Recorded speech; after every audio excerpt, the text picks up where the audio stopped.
starting words to start? Yeah, its stream started now, guys, so we're live.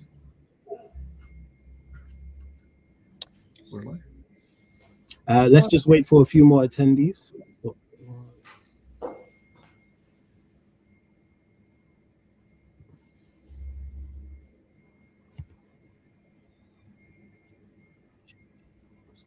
Okay.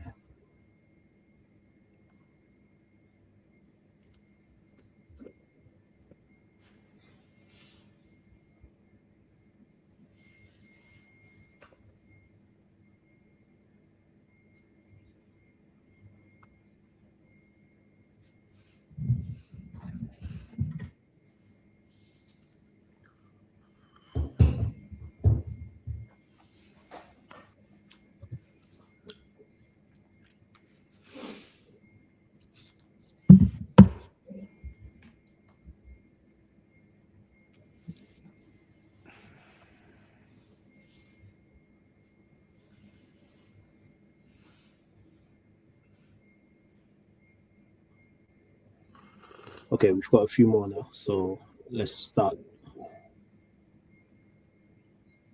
All right, welcome everyone, and thank you so much for being here today. Before we jump into what promises to be an absolutely fantastic session with David and Richard, I'd like to just take a few minutes to introduce the organization that actually stands behind this webinar, MIACA, the Middle East and Africa Compliance Association. MIACA has grown into the leading compliance governance and ethics community across Middle East and Africa. And what is our vision? Our vision is to make integrity the standard progress in our region. And our mission is to turn ethics and compliance from just a box-ticking exercise into something alive, into genuine engine of empowering GRC professionals, not just the compliance professionals community. So how does MIACA deliver its mission?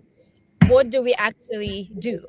We have 6 interconnected pillars on slide 3, from championing the ethical leadership at the board and executive level to building compliance systems inside organizations live, engaging regulators and policymakers, meeting as a community on a regular basis across all industries. So it's not just an exercise, one-off exercise, it's a full ecosystem, not a membership card. What do members gain? Not just the networking events and knowledge. You gain a community when you join us. You gain access to professionals across 30 countries for subcommittees, forums, events. Our members can attend free exclusive webinars like the one you're attending today, workshops, and also live roundtables. Our recent roundtable was an absolute success in Dubai. You also get an access to cutting-edge research, technology, such as our Ethical Explorer newsletter, and you just keep the up-to-date regulatory developments also at the forefront. So there's something very special we can offer to you this year. Well, it's ending soon. So for our MIACA's 4th anniversary, we are offering a free annual ICA membership just for this year, and the 30% discounts on all ICA courses. I think it's a great advantage. You get access to free webinars, and obviously, if you sign up, you will be able to join also the second community. So join us. Please just screen the QR code on the next slide or Google us. Stay connected via Ethical Explorer. And now, without the further ado, let's get into today's sessions. Give the warm welcome to our participants, and I'll hand it over to Shahab. Thank you very much, Dere. Good day, and a very warm welcome also from me and on behalf of Descartes Systems. My name is Shahab Ahtadahar, and I head up the global trade intelligence business of Descartes in EMEA and Asia Pac. Joining you here from southern Germany. It is my great pleasure, really, to introduce Richard Bistrong and David Packouz, who are the stars of today's webinar. Richard is the CEO of Frontline Anti-Bribery and a board member of MIACA. He's joining us today from Tuscany, Italy, and he will be leading the conversation with David. And David, he is the real-life person whose story defined the main character of the movie War Dogs. David joins us today from Miami, US. Now, as to today's discussion, Descartes provides solutions addressing business requirements along supply chain and logistics. We are considered visionary readers in this space as we enable organizations in most any industry to move goods around the world. And we know better than most that global trade is never as clean or as simple as it looks on paper. Regulations, compliance, documentation, timing, there's a lot that has to go right and a lot that can go wrong. So when the chance came to bring you this story together with Miaka, the real one behind War Dogs, we actually jumped at it because sometimes the best way to understand where the lines are is to hear it from those and someone who actually crossed them. It's not every day you get to sit across from the man who lived it, the deals, the danger, the ambition, all of it. And today you don't have to take Hollywood's word for it, you can listen to the individual himself. We're genuinely thrilled to welcome David and Richard to this conversation and incredibly proud to be the ones making it happen alongside Miaka. Now, before I hand over a few housekeeping items. Number one, sessions will be recorded, but the questions and answers will not be recorded. So feel free to ask questions that matter to you and the organizations you're from. And in case you want to remain anonymous when raising a question through the platform, you have the option to click a checkbox to indicate that you do not want to have your name mentioned. Second, there will be time for questions during the 1 hour session, and we would really like to focus these questions on the ethics, compliance, trade, and contracting challenges arising from the discussion. Please put them in the Q&A chat box. After the 1 hour, you're welcome to stay on, and there will be an informal 30 minutes Ask Anything to David as a Q&A session. You can ask questions, including about the movie. And now, actually, I would just like to sit down like everybody else and hand over to Richard and David and watch and listen. Gentlemen, the stage is yours. Well, Shahab, thank you so much. Thank you to Miaka, to Darja, and to Descartes for this opportunity to have the fireside chat with David. And it's a pleasure to welcome David, who most of you might know from the War Dogs movie, where he was portrayed by Miles Teller, the thinner of the two War Dogs, so you don't get them mixed up. And in the genre of small world, having also come from the defense field, David and I shared an acquaintance in the movie played by Bradley Cooper. And if you want to hear more about that, you'll have to stick around for the Ask Anything session. But today we're going to focus on David's work as an arms dealer during the war in Afghanistan and a partner of AEY Inc., a major contractor for the US Department of Defense. In early 2007, when David was 24 years old, AEY secured a near $300 million government contract to supply the Afghan Army with munitions. When it all ended in 2009, David and his partner were convicted of defrauding the United States, and David was given a non-custodial sentence. Now it's a brighter story. David is an entrepreneur, he's an inventor, he's a musician, and he most recently launched the War Dogs Academy, an online school to teach how to start and succeed in government contracting, which was the focus of the film. So we'll talk more about War Dogs and the War Dog Academy later on. More personally, David continues to find inspiration for inventions and businesses by singing karaoke with his daughter, apparently well past her bedtime. David, welcome. Thank you, everybody, and thank you, Richard, for that very sweet introduction. I appreciate it, and it's a pleasure to be here. My pleasure to welcome you, David. So let's take a step back in time and maybe walk us through the first moment you crossed the line that you never would have thought you would have crossed? And did you recognize you were crossing the line at the time, or was it a blind spot?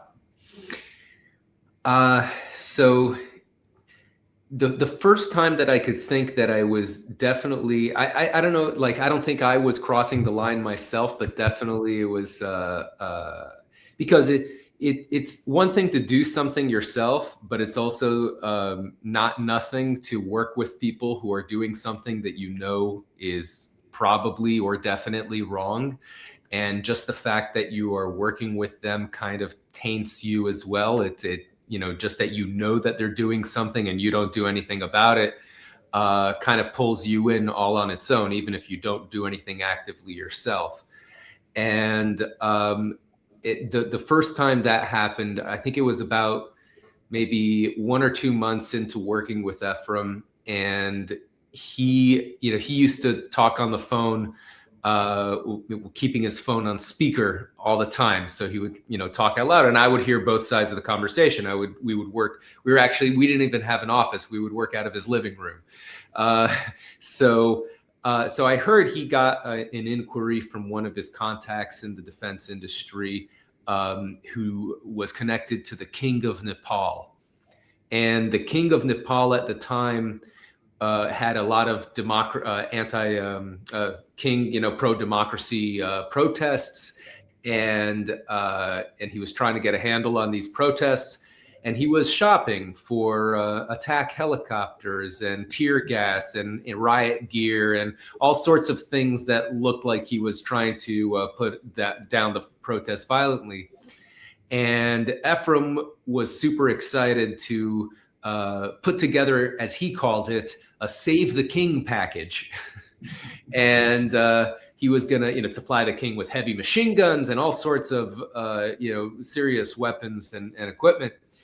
And he was really excited and starting to call all his contacts to put all this together. And I told him, Ephraim, are you sure you're really allowed to do that? Because, I'm sure that the State Department wouldn't be happy about, putting together a Save the King package and crushing pro-democracy protests violently.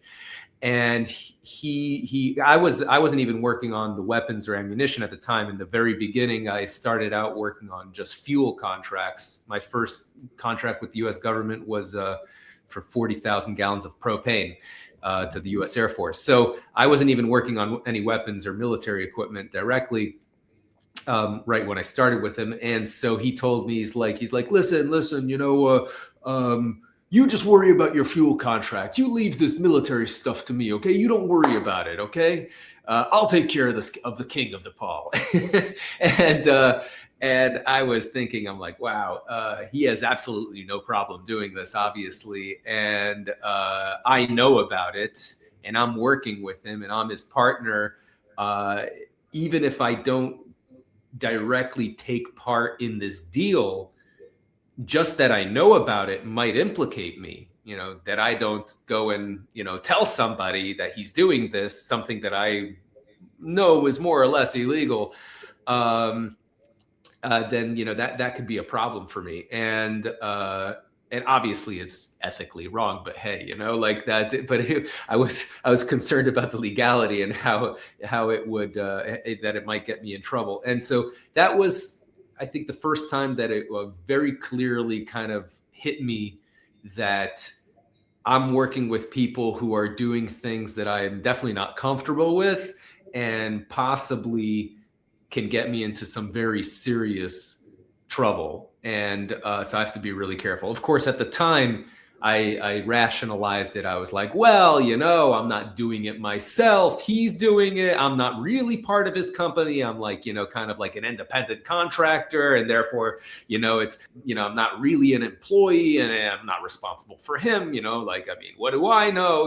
Maybe it's legal, you can tell yourself all sorts of things. And I'm like, I'll just ignore that and, work on the stuff that I know is okay. The fuel contracts, I'm going to make my own money. He's going to do his thing. And, even though we're working in the same room, I'm kind of keep him at arm's length and all that. And So I figured, I'm only going to do this I was never planning on doing that business forever. I was always, a musician, and my ultimate dream was to make a few $1 million and use that to fund my music career.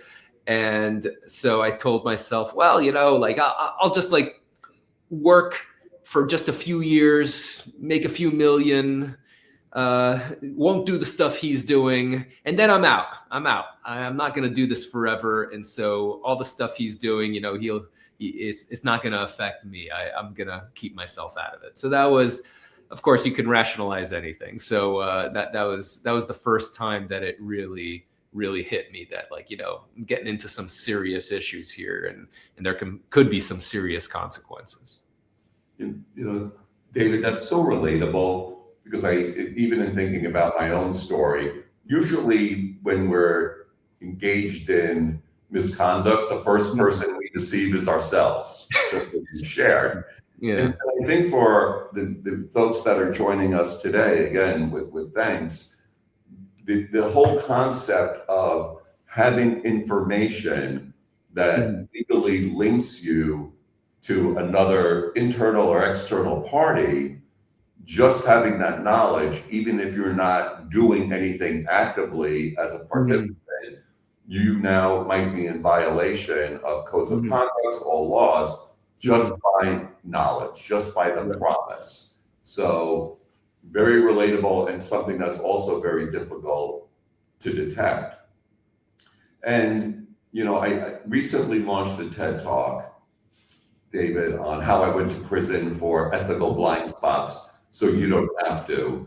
And one of the things I referred to was the slippery slope of decision making, which I think we're just starting to take us down the road on.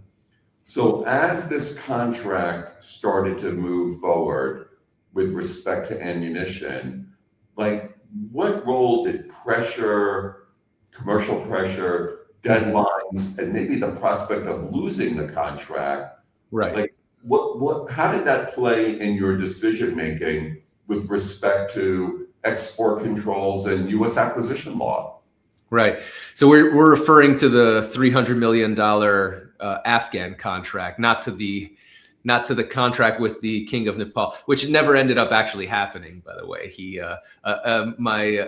Ephraim told me, he's he worked on it really hard for a week or two, and then he was like, fuck, peace broke out in Nepal, damn it. So, but I will share that I was convicted of a bribery offense in Nigeria, and the bribe never happened. The deal fell through, but just the willingness to participate in it in itself was a violation of anti-bribery law. So that's another interesting point you just raised there. Right. But though they never charged him with it, so I don't know. I guess they figured they had enough. They didn't want to go down an unrelated thing. But he did a lot of things that they never charged him with. So I don't know what the decision making on the Justice Department side was regarding all that. But to answer your question about the Afghan contract. There was enormous pressure, as you could imagine. I mean, we had a $300 million contract, and it was by far the biggest thing we'd ever done. I mean, it was 20 times larger than the biggest contract we'd ever been awarded. So we were very motivated to do very well with this contract. And they issued the contract to us in January of 2007. And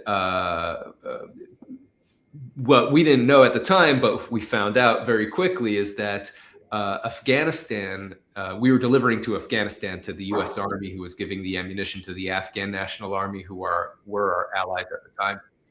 And what we didn't know was that Afghanistan has a fighting season, right? They only fight because there's very tall mountains in Afghanistan, and the snow fills up the mountain passes in the winter. So they could only really travel around and fight in Afghanistan once the snows melt. And the snows start melting in March, April, May time. So that's when the fighting season starts. And they awarded it to us in January. And they're like, okay, you guys have to deliver the ammunition, at least start delivering the some of the ammunition by March, April, because that's the beginning of fighting season.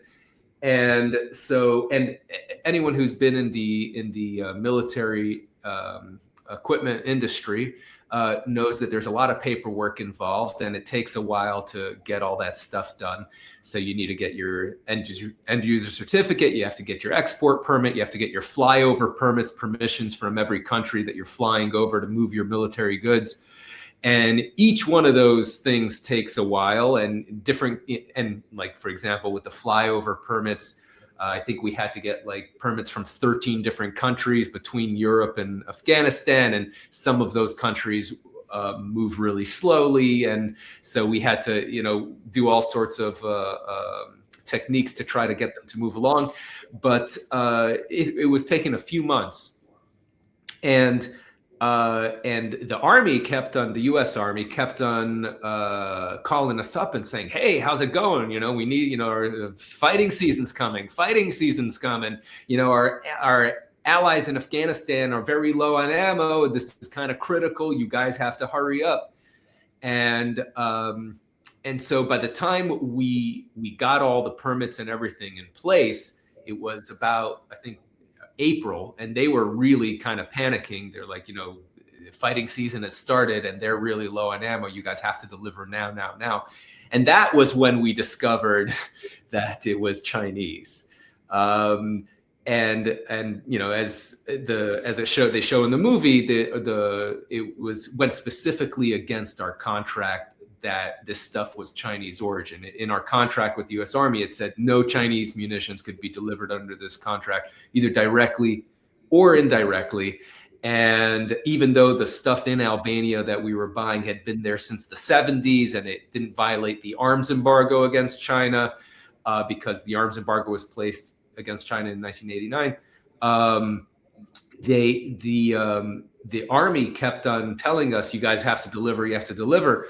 And we knew that if we would switch sources of supply, if we started delivering from Hungary, we had sources all over Europe, but the only one that was really ready to go in any significant quantity was from Albania. And if we changed the source of the ammo now, it would take us another like 1 to 2 months minimum to get all the paperwork in place. So, and the Army did not sound like that they were ready to wait another 1 or 2 months. I mean, they were already mad that we hadn't delivered already. I mean, we were already like a few weeks late from the official delivery date. So we were thinking at the time, we're like, okay, I mean, the delivery date is super critical. They've been yelling every few days. They call us up with, kind of like a nervous and getting more angry by the day kind of phone call. And we're like, if we don't like start delivering, I mean, they might cancel our contract. I mean, that was what we were thinking. We weren't thinking, oh, we're going to like leave the Afghans to die at the hands of the Taliban. We were thinking we're going to lose a $300 million contract. I mean, that's the reality of how business people think. So we were thinking, if we don't start delivering on this, we're going to lose this contract, biggest contract we've ever had. And because it's such a huge contract, that's going to be a big mark on our record. And we may never win a big contract like this again, because we failed to deliver on something so critical that they really, really cared about. So it's kind of like not just all the many millions of dollars we were going to make from this contract, but also future contracts that we were kind of putting at risk. So we felt we didn't really have a choice. We didn't think that we could, that the Army would be willing to wait another couple months for us to switch out the source. And we also felt that if we told them about it, that would cause, a whole drama, I guess you could say, within the organization, and that may end up torpedoing our contract as well. So that's, it was commercial pressure, as you mentioned, because we didn't want to lose all the money and future money.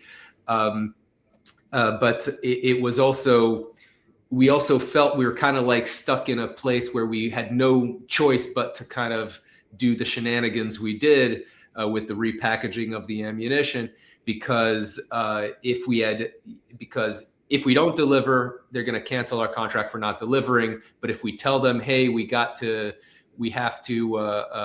can you give us a permission to deliver this Chinese ammo? Well, they'll be like, oh, well, it says right here in the contract, no Chinese ammunition. So it was because we also knew that the government there, it's very bureaucratic, right? So, and you don't know who is in the chain of command and what they care about. I mean, the people we were talking to in the Army, they just cared about delivery of the product, right? But we knew that there might be their supervisor or their supervisor's supervisor who will be like, well, this goes against the terms of the contract. You can't deliver this. We're canceling the contract because it violates this clause in the contract. So that's kind of what pushed us into the whole thing that we did, was because we didn't want to run afoul of the people in the organization, in the Army's contracting organization, that are in charge of making sure of the contract compliance. And and it's oftentimes separate people from the mission people. So there's the people who care about actually completing the mission of like delivering the ammo, and there's the people who are like supervising them to make sure they do it in the right way, and they have different objectives. And if you upset any of them, that puts your contract into jeopardy. So it gives you those different factors that you kind of have to skate between, and to make sure that you deliver on this contract successfully. And that's kind of where that put us. Yeah. And I think, again, that's very relatable. And for the folks joining us today, I mean, think about those commercial pressures. On the opposite side of ammunition, I had a contract for body armor. It was Iraq, not Afghanistan. But David, as you know, with all, and Shahab and I talked about this at a live event in Dubai, the ITAR rules, all of the restrictions on that, it was going to take 3 to 4 months to get it there. And I've got people calling me from a bunker saying, we don't want to hear that. Like this is life-saving. We need this to accomplish our mission. Get it to us now.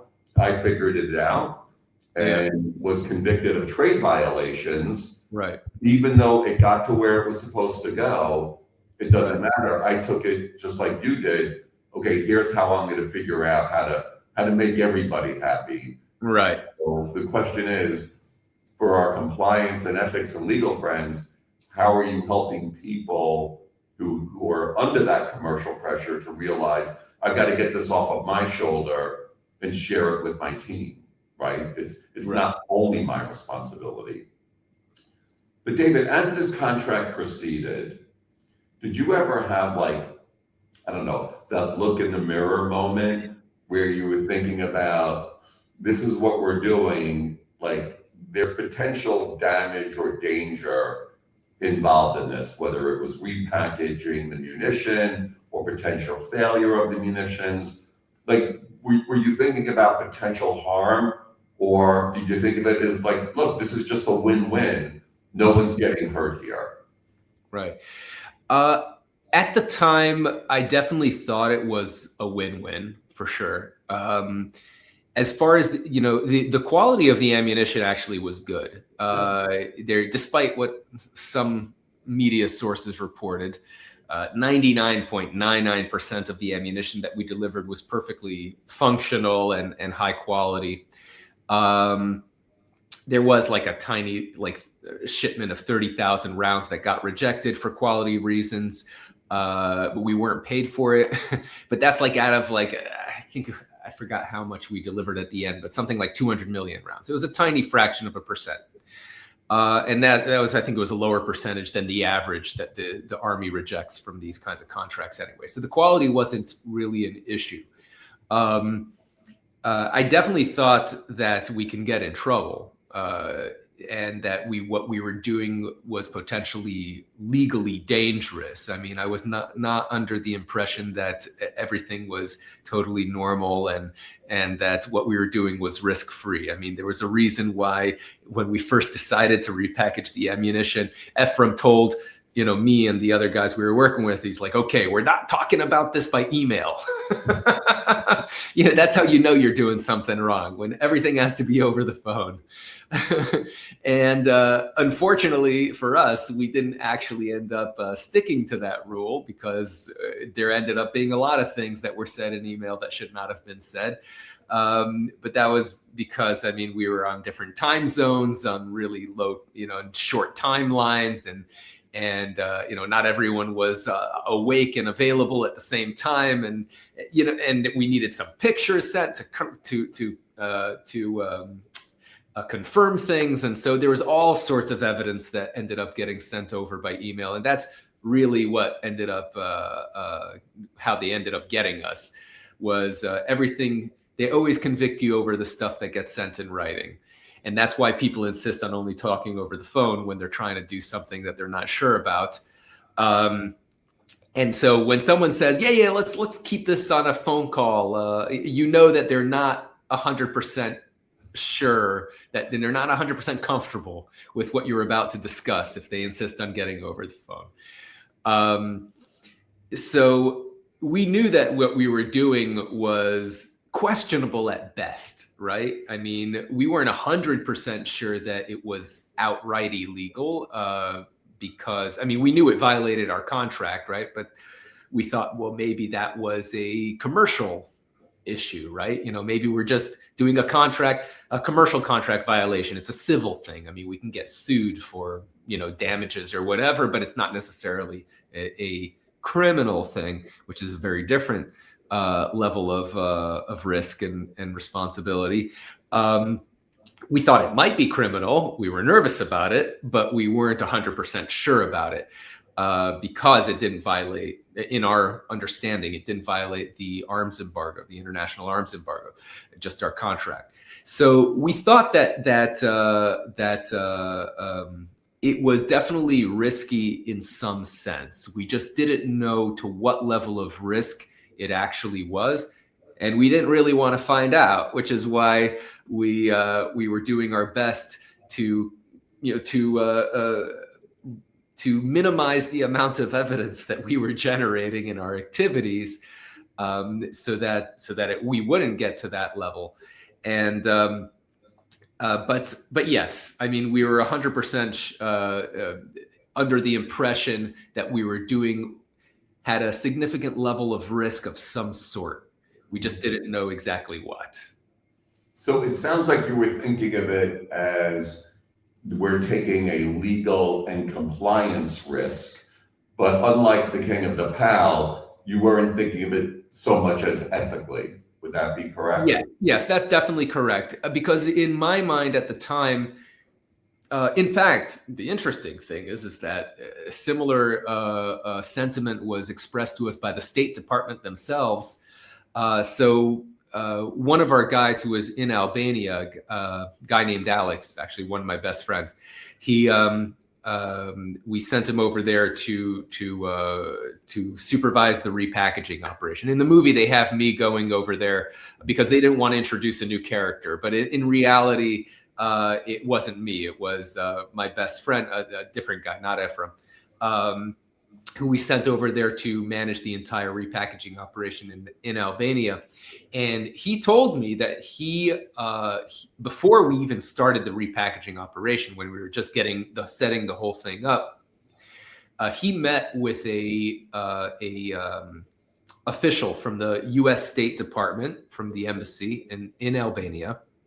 And that embassy official, he kind of discussed, supplying the ammunition to the Afghans, and the embassy was like, oh, this whole thing is a real win-win-win, because the Afghans need the ammo, right? The U.S. Army wants to pay as little as possible for it, and this is the cheapest ammo on the planet. And the Albanians need to get rid of the ammo because, they're trying to join NATO. and all that is old Chinese ammo. He specifically said that is old Chinese ammo, and they need to get and they need to get rid of it in order to join NATO. So it's really a win-win-win. The Albanians are making a tiny bit of money from this that they would have had to spend money to destroy it instead if they weren't selling it. The U.S. Army pays the least amount of money, and the Afghans get the ammo that they need. So it's a win-win-win. And that was from the State Department official himself. So I figured, well, I mean, if it's fine, the State Department is in charge of enforcing all these international restrictions and laws, and they have no problem with it, why would I have a problem with it? So it seems like it is a win-win-win. The only problem that is really here is that our contract was written a little too broadly, right? Really, what they should have written in our contract was no Chinese munitions that violate the arms embargo. And they didn't put that in there. They just said no Chinese munitions, period, right? Directly. So we figured, well, you know, the only real problem here is that the Army wrote the contract badly, and therefore it's really their fault. It's not our fault. They wrote the contract badly, right? Now, what we should have done in retrospect is we should have gone to the Army and said, hey, guys, you wrote the contract badly. Can you give us a waiver here in writing to give us permission to do this thing? I mean, the State Department has no problem. You can talk to this guy, right? We just had a meeting with him. And probably they would have done it if I had, you know, in retrospect, and knowing what I know now, they would have done it, because we saw internal emails from the Army discussing this. Later, it came out in court, you know, through the whole discovery process, that the Army was discussing this whole situation. They knew about it the whole time. It was not a surprise to them, right? Everyone knew about it. They pretended they didn't know later when it got into the media, and it embarrassed everyone and caused a big political scandal.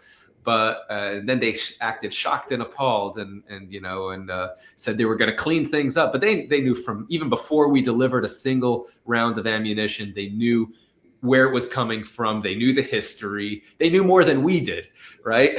As they should. I mean, this is their job. So they had internal discussions amongst themselves about this, and they were like, well, I mean, the mission is really the most important thing to them. They were like, they just needed to get the ammo to the Afghans, and that was the top overriding priority. So I do think, knowing that if we had gone to them and said, hey guys, we didn't realize that this ammunition kind of violates technically the terms of our contract, can you give us a waiver, a written waiver? They probably would have done it. They definitely seemed like they didn't mind the situation that the ammo came from, and actually, so when, and just to put an emphasis on this, because at a few months later, when the Justice Department eventually raided AEY's offices, and there was an email that was sent from the Justice Department, from the investigators who did the raid on AEY's office. They sent an email, and this all came out in court. They sent an email to the U.S. Army saying, hey, this is Chinese ammo, so maybe you want to stop taking delivery on it. And the Army sent an email back saying, this ammunition is critical to the mission in Afghanistan. If you want us to stop taking delivery on it, we need to get a letter from the Attorney General of the United States, right, who's the leader of the Justice Department, right under the president, right, appointed by the president. And that letter from the Attorney General never came. So the Army kept on taking delivery on it for like another 6 months after they got that email. They kept on paying for it, like 3-4 aircraft loads every week. They kept on paying for every aircraft load for another 6 months. And so the Army, even in writing, there was evidence that they were more than happy to pay for the ammunition after they were informed of the Chinese origin. So considering that, they probably would have given us the waiver, right, before there was any Justice Department investigation. So that's what we should have done. And if we had done that, we probably wouldn't have gotten in any trouble. And there also wouldn't have been any movies. So, I have to say, that is such an irony that even after the indictment, the Army petitioned the Justice Department to allow that contract to continue. Yeah. So I think that goes to the point of sometimes we just assume with that need for speed, right? Was that part of your thinking? Like, we don't have time to ask for a waiver. We just have to make sure this gets delivered. Exactly, because we knew that the government moves slowly, right? Oftentimes, not always, but usually. So we figured if we ask for a waiver, they're going to probably have to put it up the chain of command and ask a whole bunch of people's permission and, maybe consult their legal department. And then who knows how long that's going to take. And until they figure it out, they're probably going to put a freeze on our contract. And already the contracting officer is screaming at us to deliver fast, you guys are late. And so we didn't know what that was going to do to our contract. And in a worst case scenario, possibly they would say, oh, well, we can't believe that you guys didn't do an investigation into this before even bidding on the How could you bid on this contract without knowing this information? And we thought that was going to make us look incompetent, and therefore that they would potentially cancel the contract just for that. So we were extremely nervous that not just from interference, but that kind of admitting that we made a mistake here and that we didn't act in the perfect, responsible manner that they were expecting for a contract of this magnitude, that it would put our entire contract at risk just from that. And there's a behavioral component of that called escalation of commitment, that look, once we've committed down a road to something, if information comes available to us that we should change course, it's very hard to do that. It's almost like the sunken cost theory. Like, look, we're in this and we're just gonna finish this out. We're not gonna change direction now. Now, David, first, thank you for your honesty and your transparency here. I have a bunch more questions, but if we have any from the audience, I'm happy to take a pause here and we can field any questions. We can put them in the Q&A if you would like. Works for me. Okay. Well, and I'm encouraging everyone, please use that Q&A button there. But here we go. David, did you or any of your colleagues ever consult with ITAR or other legal counsel as to whether this was compliant or not? That's a great question. Great question. So the only consultation I remember Ephraim doing specifically was when we first discovered that it was Chinese. He was nervous about consulting. He was definitely nervous about talking to the government about this because he thought if he asked the wrong question, it would kind of give away our dirty, dark secret, and that could, backfire on us. So he wanted to ask the question in a way that didn't give away this potentially damaging information. And so what he did was he sent an email to the State Department asking them if there is because he had heard, I don't know who he heard this from, but he had heard from somebody that if the ammunition is in a non-restricted country, right? If it goes from a restricted country to a non-restricted country and stays there for more than 5 years, now the ammunition is okay, right? That's what he had heard, and he wasn't sure if it was true. So and if that was true, that obviously would solve our problem because the ammunition was in Albania since the 70s. It'd been there for like 30, 40 years at that point. So he sent an email to the State Department asking them if there is such a law, that if there's a rule that if it's, in a third party country for more than 5 years, it would be okay. And he got an email back, very short email, saying there is no such provision in the law. and that was all he needed to hear. He was like, okay, that's all I'm asking, and I don't want to ask anything more specific than that. We have to repackage. That was kind of like as far as he went. Now he probably should have consulted with some ITAR experts, and maybe they would have told him something, you know, a way to. They probably would have told him, tell the Army and ask for a waiver. They'll probably give it to you, which would have been the best advice and the best course of action at the time. But he was nervous, at least asking the government directly anything more specific than that. So other than that, no, we didn't. And maybe that just points to our lack of experience at the time, that we didn't consult ITAR experts to inform us of the actual situation. We just kind of made assumptions about what it kind of felt like at the time and what we thought it might be. And we were like, you know what? Maybe we just shouldn't find out something we don't want to know. And that's kind of how we went by it. Yeah, and so much of this is the system two, you know, system one, fast thinking, which doesn't always produce the most informed and ethical outcomes. Sure. And I think it's also relatable. I mean, those weren't your soldiers in Afghanistan. Those weren't my soldiers in Iraq. And instead of circumventing trade law, nothing prevented me or my former employer from calling the Department of Defense and saying, look, you need to talk to the State Department because your processes now are going to have significant delays on the need to get these goods there, as opposed to just putting it on my shoulders and figuring out, okay, here's the combination to do it. Right.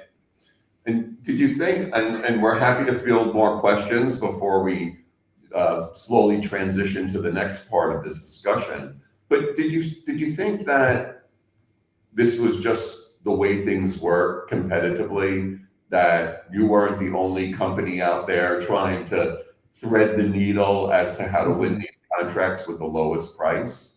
Oh, for sure. That's what we just assumed that everyone was doing things like this, and that it's just, you just don't know about it because they succeed, right? So we figured, I mean, yeah, like don't tell the Army something that they don't want to know, right? That was kind of like the go-to line, you know, don't tell the government something that's going to force them to do something that they don't want to do in the first place. And, you know, your job is to make sure that things get delivered and get delivered quickly. And part of that is by keeping your mouth shut and just doing the job and making sure that it happens within the, you know, the bureaucratic framework that you find yourself in, right? So that was definitely the thinking, and I think that and it was definitely a justification for us because we thought that, well, you know, this is probably something that everyone's doing, and therefore we should be doing it too. In fact, you know, really, you know, the Army kind of wants us to do this, right? They don't want us to bring this up to the State Department and cause a whole legal issue. They want to complete the mission. That's what they care about, and they're getting an amazing price, and they're very happy for it. So don't rock the boat and don't make problems that you don't need to make. That's what everyone else is doing. That's what you should do. You know, be a professional. You know, that's kind of the idea. Was there a reason? I mean, so is it your assumption that the Army ignored the red flag of this contract price coming in so much cheaper? You know, that's a good question. I honestly don't know what they were thinking when they awarded us the contract. I know we were a lot cheaper than the next person, right? As they show in the movie, that scene is actually semi-true, where they tell us how much lower we were than the next person. It didn't happen that way. The way that actually happened was because it's actually illegal for them to tell you how much you beat the next guy by, right? Because then it'll make you less competitive on the next bid. So so they never informed us how competitive we were in a room full of their colleagues. I mean, that no government official is going to do that, flagrantly break the law in front of like 6 of his colleagues, right? So what actually happened was I was talking to one of the contracting officers on the phone, and I was discussing with him the overflight permits. We were having some problems with Turkmenistan giving us an overflight permit. They were like the last one. They were holding out on us. We ended up solving that overflight permit with Turkmenistan by hiring the Turkmenistan National Airline, so they got their cut, and then they gave us the overflight permit. It worked really well, but at the time, I mean, they were helping us get these overflight permits by talking to the people in the embassies in the different countries, and like pulling the political strings to do that. And so I was talking to him about getting an overflight permit and how much trouble we were having with Turkmenistan. And he's like, we're doing really our best to help you out here because we really want you guys to succeed. I mean, you guys are just so competitive, so much better than the next, everyone else. I mean, it's really incredible how competitive you guys are. And I was like, really? Like, how competitive? and he goes to me, and I hear him like lower his voice, and he's like, well, I'm not really supposed to tell you this, but you guys came in $52 million under the next guy. And I was like, holy shit. I was like, wow, we really are competitive. And he's like, yeah. So he's like, don't worry, we're going to do everything we can to help you out with this overflight permit. We want you guys to like really, succeed. And so I told Ephraim, and he was furious, just like in the movie. He was very furious that we were so competitive. He's like, we could have made another $51 million. And I'm not so sure that's actually true. I mean, I do think that a large part of why they awarded the contract to us was because we were so competitive.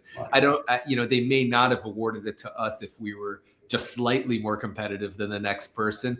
Maybe because we had such a great price, they were willing to overlook. I mean, we definitely weren't the strongest in all factors. I mean, that's for sure. When they're awarding a contract of this size, they take quite a few factors into consideration, not just the price, right? Yeah. They also take in your reputation, your financial capabilities, et cetera, et cetera. And they did like 5 different audits on our company before they gave us the contract to make sure that we could that we had the systems and the resources to support this contract.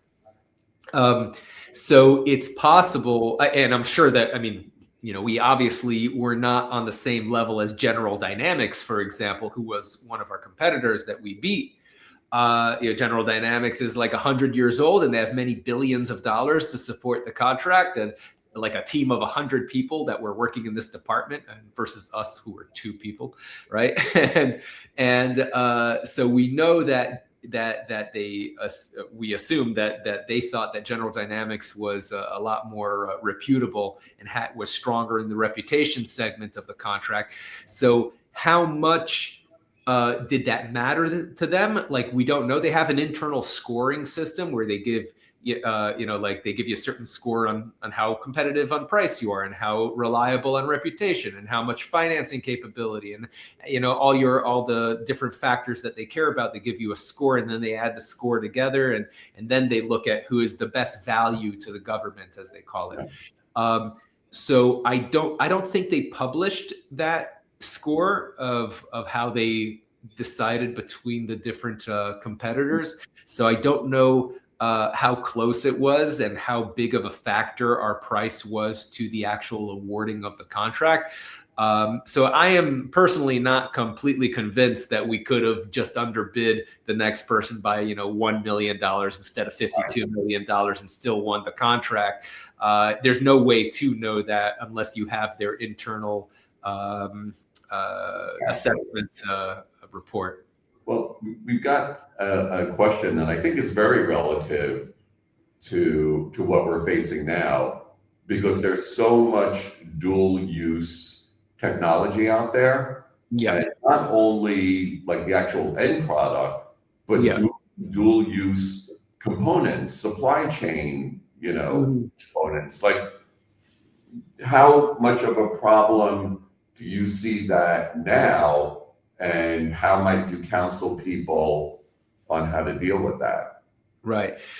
Yeah. I mean, the tricky thing about the dual use issue is that a lot of these components that are currently being used to make UAVs, drones, etc., are very common commercial components, right? Like electric motors and batteries, and even like a lot of computer chips go in a lot of very common electronics. So there is plenty of legitimate business that could be done for these components, and I would imagine that the vast majority of the business done with these components are legitimate, right? And therefore, it's very easy to get into a deal where you think it's legitimate, but turns out you may find out maybe when it's too late that it's not. And so there is definitely significant risk there. And I think that as the current state of weapons development and where we are, especially with the way the war in Ukraine went, with the rise of drones, it's become some of the main weapons and systems that are being used in warfare now are, by and large, commercial projects. The commercial objects, commercial products. So it's going to be a big challenge, I think, because I think anytime you're dealing with dual use, you have to be concerned that it's going to go to the use that it's not licensed to go to, and there's definitely going to be a risk that it's going to be going to a deal where you can get yourself in trouble. And it's going to be, you're going to have to be very careful about making sure that that this is going to the intended recipient and for the intended purposes that they are claiming.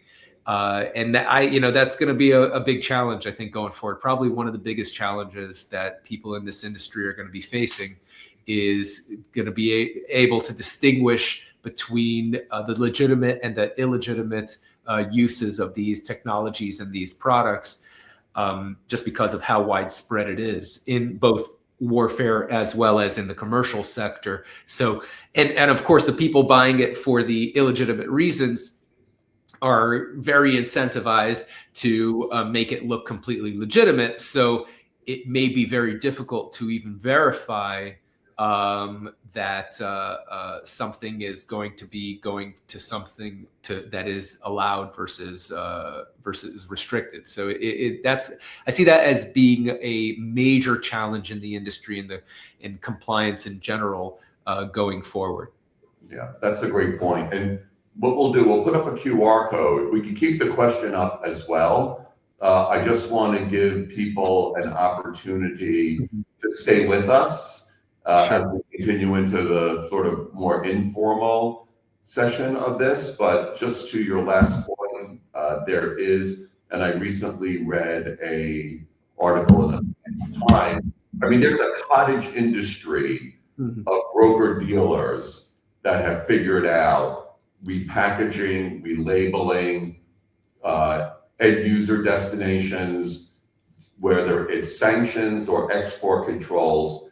There are now companies that are there to fix that problem. And we're seeing a lot more in our US enforcement feed about the companies that are getting in trouble by using those third parties. So great point. So David, how about our last question, and then we're going to go over to the Ask David session. Can you tell us a little bit about Life Now? About my life now? It's my favorite topic. Just to give a brief overview, what happened after the story in the movie. I was sentenced to, I have managed to avoid prison. I feel extremely grateful and lucky for having avoided prison. I pled guilty, got sentenced to 7 months of house arrest. Ephraim also pled guilty, but he ended up committing another crime before getting sentenced, and therefore he invalidated his plea agreement. And he probably would have gotten something similar to me, but because he committed a second crime and invalidated his plea agreement, he got 4 years in prison. But while I was under house arrest, I was very happy I wasn't in prison, but I was very bored, right? I'm a musician, so I was playing a lot of guitar to pass the time. And I missed playing with my friends, with my musician friends. I would usually go into the studio where I would have a drummer to play with, because no drummer was going to bring his drum set over my apartment, and my neighbors wouldn't have been very happy about that if they did. I bought a drum machine, which is an electronic device that makes beats on it. And I had that so I could have beats to play my guitar to. But every time I wanted to change the beat, like when it would go from like verse to chorus in a song, I would have to stop playing my guitar and press a button on the machine, and that interrupted the flow of the music. I tried to press the button with my toe, but I kept on hitting the wrong button. So I thought, man, I need a drum machine in the form of a pedal on the floor that I could control with my foot while I play my guitar. And I went online to buy it, and nobody made anything like this. I thought for sure someone was going to make something like this, but nobody was making anything like that. And then I was like, well, I told my musician friends about it, and they're like, oh, that's a great idea. I want one of those too. Let me know if you find something. I figured if everyone wants something like this, nobody's making it. This is an enormous opportunity for me to make something new with my life and to actually create something new. So it took me, I had no idea about product development or electronics or engineering or anything like that. But I started Googling. I had plenty of time on my hands. And eventually, it took me about 3 years. And every penny I had that I did not end up giving to the lawyers to keep me out of prison went to this project. And I created a product called Beat Buddy, like your buddy that plays the beat. And it became an enormous success. And actually here, this is the Beat Buddy 2. This is the device. Yeah, thank you. This is the latest iteration, the newest model. So you see, you press it, goes on the floor, you press these buttons with your foot, and it's like a little computer. It's off now, but it creates beats, and you can control what the beat does while you're playing your guitar or your keyboard or whatever. And so that was the launch of my company, Singular Sound, my first company after the whole arms thing. And it's done very well. We've created a whole bunch of other products similar to that. Here, actually, I have here. This is another one of our products. This is a looper pedal. Anyway, I'm not going to bore the audience with all the musical equipment that we've created. It's very niche. Only musicians really care about it, but it's done very well. We won all these awards that I proudly hang behind me, from the music industry. One of the coolest experiences for me is that at trade shows, some of like my musical heroes, like famous rock stars, like come up to me. They're like, "Oh, I use your products. I love them. I write my music with them." And I'm like, "Wow, I learned to play guitar listening to your music." So it's like super cool. So that's what I got into after the whole War Dogs story, and I founded this company with one of my brothers. I have 5 brothers and 3 sisters. I come from a very big family, but I co-founded this company with one of my brothers, and he's not a musician, so he was always thinking, we should make a product for the general market. Then a few years ago, we came up with a product called InstaFloss, which is kind of like a water pick on steroids. It flosses all your teeth in 10 seconds. If anyone's curious to see it, you can go to instafloss.com, like Instagram, but flossing.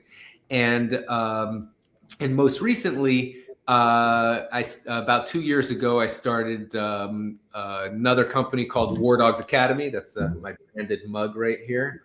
War Dogs Academy, and this came out because ever since the movie came out, the movie came out in 2016, I had a lot of people who were like contacting me, asking me to teach them how to do government contracting, And I was, at the time, I mean, I was so burned from government contracting. I didn't want to have anything to do with it. And I was already busy building Singular Sound and Instafloss and these new product companies. And I was like, I don't want to have anything to do with government contracting. So like, I kind of like just brushed people off for like a long time. And then about 2 years ago, I had these two young guys contact me, and they're like, hey, you know, just wanted you to know that when we were 21 years old, we saw the movie. The movie had just come out, and we were so inspired. We thought, well, if these guys are our age and they can do this business, why can't we do this business? And so they taught themselves. They got into government contracting. They taught themselves the business. They didn't end up dealing with weapons or ammunition. They ended up winning contracts to do the laundry of some major army bases. But, you know, the U.S. Army spends a lot of money on laundry, and they ended up winning like $25 million worth of contracts to do laundry for the U.S. government. And they made millions of dollars, and they've done very, very well. And they contacted me saying, hey, you know, just wanted to reach out and say thank you for the inspiration. If it wasn't for War Dogs, we would have never started this business. And so I thought to myself, wow, I have like hundreds of people who are asking me to teach them how to do government contracting. These guys taught themselves how to do it. I mean, I hadn't done it in like 10, 15 years at this point, like 15 years. And so I said, hey guys, you know, why don't we start like an online course to teach people how to do government contracting? There isn't like much out there that really people can learn. And so we started it, and about 2 years ago, and so far we've helped over 800 people win government contracts. Congratulations. Yeah, thank you. Yeah.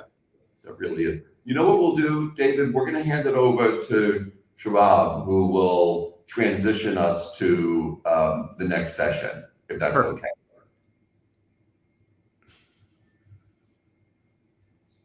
Hard to interrupt this flow.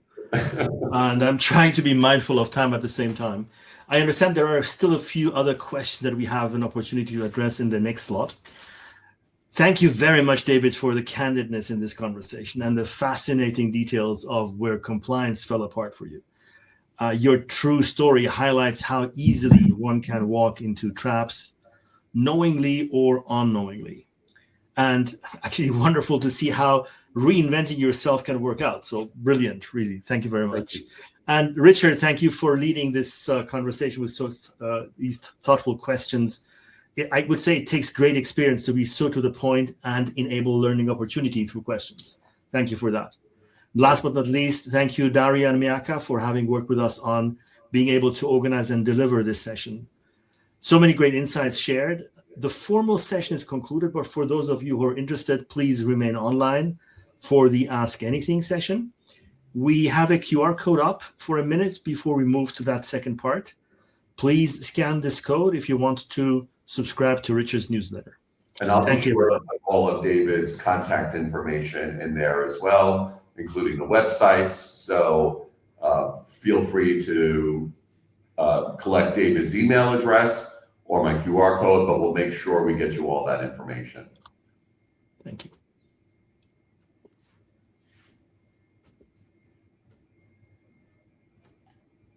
Okay. So I guess back to you, Richard. Okay. Well, David, I didn't mean to interrupt, but congratulations on the War Dogs Academy. I mean, the ability to help, especially younger people, to appreciate that you can be successful in this field without a major motion picture. That's just such a testimony to you turning things around. So thank you. I appreciate it so much. All right. So always a good question. Did you have your own in-house legal or compliance team to consult? And I think I think the answer is going to be no, but I'm going to let you answer it. But I think the bigger question is, you know, regret. How do you feel about that? Right. Yeah, no, we did not have our own in-house compliance team. I don't think Ephraim really wanted to hear what they would have said if we did. And he didn't want to pay them to tell them stuff that he didn't want to hear. So, you know, if we did have our own in-house compliance, or even not in-house, but even if we just consulted a compliance expert, they might have, I imagine they would have told us, if we had followed their advice, that is, that's a big if, a way to do it the right way, and we wouldn't have gotten in trouble. So do I regret it? That's a really tough question. I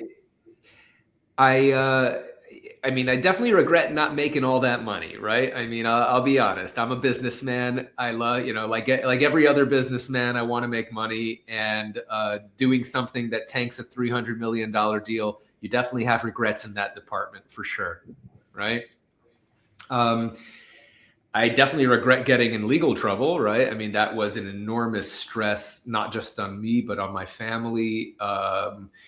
It could have gone a lot worse. I'm very, very grateful it didn't go a lot worse, but it could have. And those are the kinds of things that you really shouldn't gamble with, right? There are certain things that in life that are just not worth the gamble. And your freedom is definitely one of them, right? I mean, all you have in life is time, and you can make more money. You can't make more time. So if you lose significant amounts of your life being locked in a box in prison, that's time you're never going to get back. So I definitely regret putting myself in a position where that could have happened. I feel very, very grateful that it didn't happen. But it's something that I should not have done. People ask me, one thing people always ask me is like, if you could go back in time, what would you have done differently, right? And I could say things, like I would have gotten a waiver from the Army, right? I would have gotten and copied the contract I had with Ephraim, so he wouldn't steal all the millions of dollars he owed me. I could have done all that, right? But with all that being said, I don't know. You can't, as they say, there's no way to A/B test the universe, right? You can't know what an alternative timeline would have led you to, and like I could easily see, like, okay, if I had gone back in time in a time machine and done all those things and made tens of millions of dollars on this contract, would I have really stopped? Right? I mean, would I have retired like I was planning on it and started my music career? Or would I have said, $10, $15 million is nice, but $100 million is nicer, right? I kind of want that private jet that Ephraim has. And, I want that big house on the water that he has. My house is not as nice as his. And so therefore I'll just stick with it for just another couple of years and make the 100 million instead of just the 10, right? What's another? I already came this far. What's a little bit more? And then when you make that 100 million, I'm within striking distance of being a billionaire, right? Like what's another few years, right? And then your life is totally different and not what you intended it to be. So I could easily see myself having gone down that path. And of course, if everything had ended well, I would have gotten a movie made about me. And how cool is that, right? I mean, not many people, even billionaires, don't have movies made about them usually. So I think that I do feel incredibly lucky with how it turned out. I may not have made any money from the deal because Ephraim ended up stealing all of it, but I do feel incredibly lucky that I avoided prison and that I got this super cool movie made about me, which is not something I ever expected to happen. I mean, I never in my life thought, wow, one day I hope there's a Hollywood movie made about my life. That's not something that like I thought it was ever in the realm of possibility. It was not a goal of mine. I never thought it would happen, but I feel incredibly fortunate that it did happen because it's just opened up a whole bunch of opportunities for me now. Like I'm talking to you guys. I've had people reach out to me. I've been invited on a bunch of podcasts. I get a lot of free advertising for my current businesses. It's really great. So I feel very, very fortunate that it happened in the way that it did. And if I had a time machine to go back and change it, I could easily see it definitely not happening this way. I mean, it wouldn't have happened this way if I changed it, but like it could have easily been a lot worse. Even if what I was trying to fix, I was trying to make it better. I think in a few more years down the line, I could see it turning into something way worse than what it was. So in a way, I would like, unless I could predict everything in the future of what my every action would take and how that will play out over years, I wouldn't change it, because I am in an amazing place in life now. I feel very, very fortunate and very lucky that I have businesses that I am very proud of, that are contributing to something in the world, that make people happy, that are productive, and it's something that I could be proud of and display on my wall, and I don't have to be secretive and keep it a secret of what I'm doing and be ashamed of it for any reason. So I feel very proud of that. And because of where I am today, I would say I would say I have no regrets, with the caveat of saying I don't think that I was blameless, right? I accept responsibility for the things that I did, and I don't think that I was innocent, but the way it played out, I feel very fortunate of where I ended up now. So I would not change a thing. That's what we have is for today. So thank you for sharing that journey. So I think what we're going to do, we have, I don't know, probably about 10 questions left. So we're going to do some lightning rounds here. Sure. Right? So we'll just have these up, probably spaced a minute from each other. So let's go with, did the fact that the Pentagon was actively accepting your ultra low bid justify your corner cutting? I don't think it justified the corner cutting. Not even really in our, not really in our minds anyway. So as I said, we only found out later that we were ultra low on the bidding process. And I think that was, I don't remember the exact timeline of which was first, but it might have been after we already had decided to repackage it. So I don't think that we were like, oh, we gave them such a good price, now we could do whatever we want. I think that we figured that we were so competitive, that's why we won. Mm-hmm. And now we got to cut the corners to actually deliver and make this happen. Right. And we did justify the corner cutting, so to speak, by saying, this is kind of like what everyone does in the industry. It's what the Army is secretly wanting us to do. But I don't think the price was so much of a justification in our minds. I think it was just kind of like, oh, the Army wanted the lowest possible price. We gave them the lowest possible price.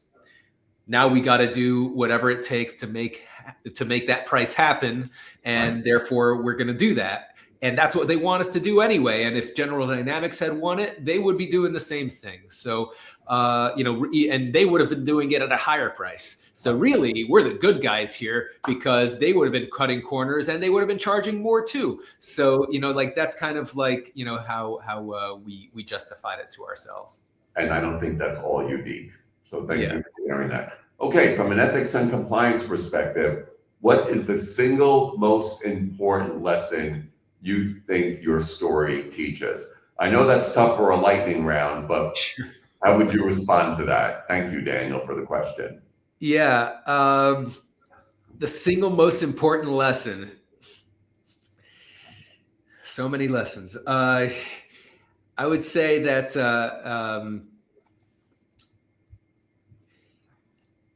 I think that you should always, at the very minimum, consult with people who know more than you, right? I think sticking your head in the sand is not the solution. And even if you don't take those people's advice, you should at least consult with them in order to know what kind of decision you are making, right? Because unless you have the knowledge of what the actual situation is, what the risk profile, what it is you're doing, what the options are, you don't even know what decision you are making, right? Because you don't know what the other possibilities are. So, in our case, if we had consulted with somebody, they probably would have told us, hey, just ask them for a waiver. They're going to give it to you. And that would have been great advice and worth the money we would have paid that consultant to tell us that. Would have saved the entire deal if we had done that. But even if we didn't take that person's advice, I think that just consulting with someone who knew more than us would have been the responsible thing to do, just from a business perspective, not even necessarily from an ethical perspective. I mean, yes, from an ethical perspective as well, and obviously from a compliance perspective, but even from like a business and a risk mitigation perspective, we should have done that, because you can't really make a good decision unless you know what the consequences of the various decisions that you are making are. And we didn't do that. I mean, we were like, you know what? Oh, we don't need to know that. Let's just not look at that. Let's just plow forward and hope nobody ever finds out. And I guess if nobody had found out, that maybe that would have been the right business decision, if not ethical or compliance decision. But obviously it didn't turn out that way. So it was the bad business decision as well. So there's some real wisdom there. And it's something I talked about in my TED Talk. Put together a truth teller committee. Right. People who will disagree with you, so we avoid confirmation bias, and who will hold you accountable for your decisions. So I love a good truth teller committee. All right, so how did the awarding and contract process change based on the scandal? So has the DoD changed their procurement guidelines? So supposedly they have. They definitely claim that they have.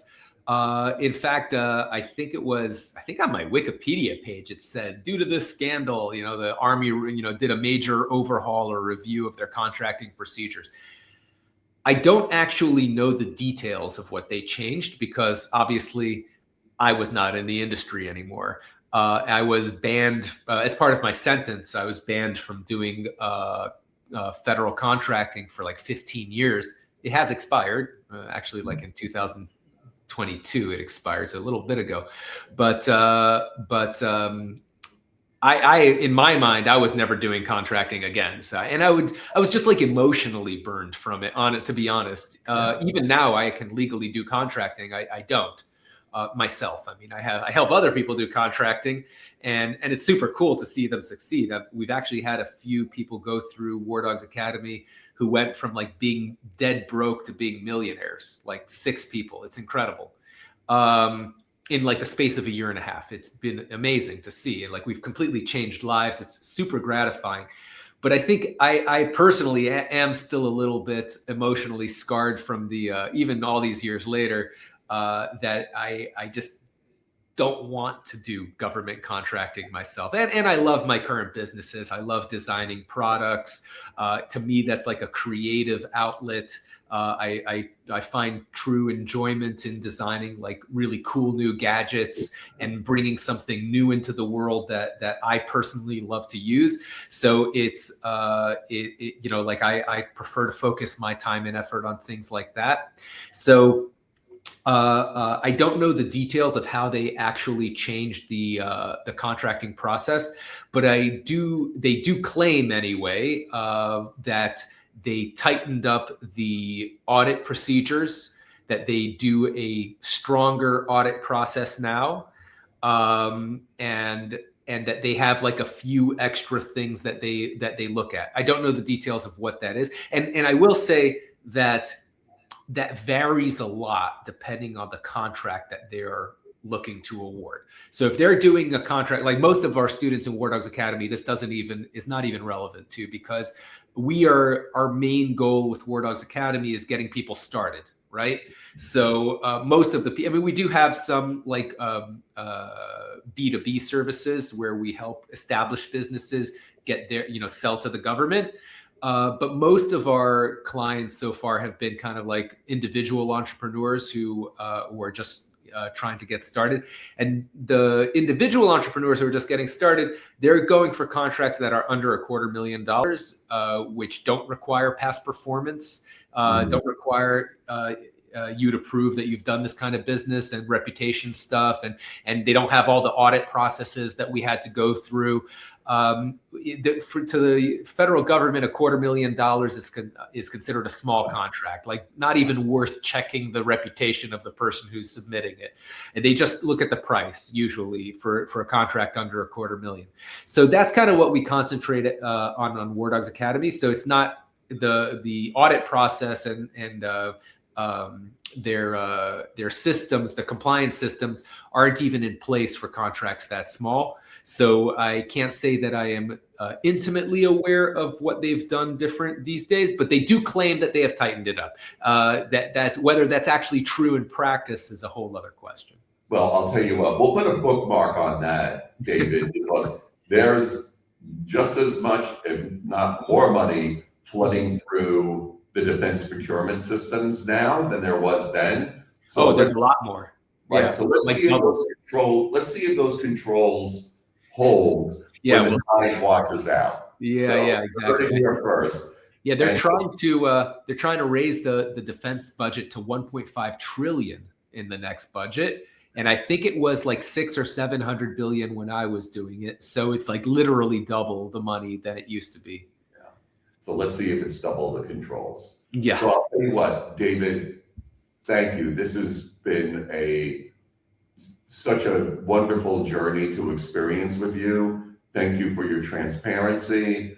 Thank you for taking us through the ethics and compliance side of it and the Hollywood side of it. And I think I can share, we're also happy about all your success in these different parts of your professional life. That's wonderful. So I think with that, you're quite welcome. I'm going to turn it back over to Shabab to take us out.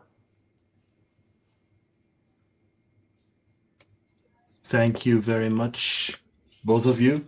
Thank you very much for the audience and the attendees who stayed on for literally 1.5 hours to participate in this session. I said already before, I really loved the candor. I really loved and enjoyed the leading questions that brought us to the point, also the audience question. Congratulations, David, on managing to turn around and find the right path in your life. That's a remarkable achievement. There is a lot of other questions, and if there is a chance, maybe we will be able to, where we can identify the person who asked it, maybe we still can put a short response in writing and send back as an email. Otherwise, looking forward to the next opportunity to welcome you and the participants to a next webinar in our series here. Enjoy your afternoon, evening, wherever you are, or start of the day. Have a wonderful time. Bye-bye. Thank you, everybody. Thank you, David. Thank you, My Sean. pleasure. Thank you. Bye-bye.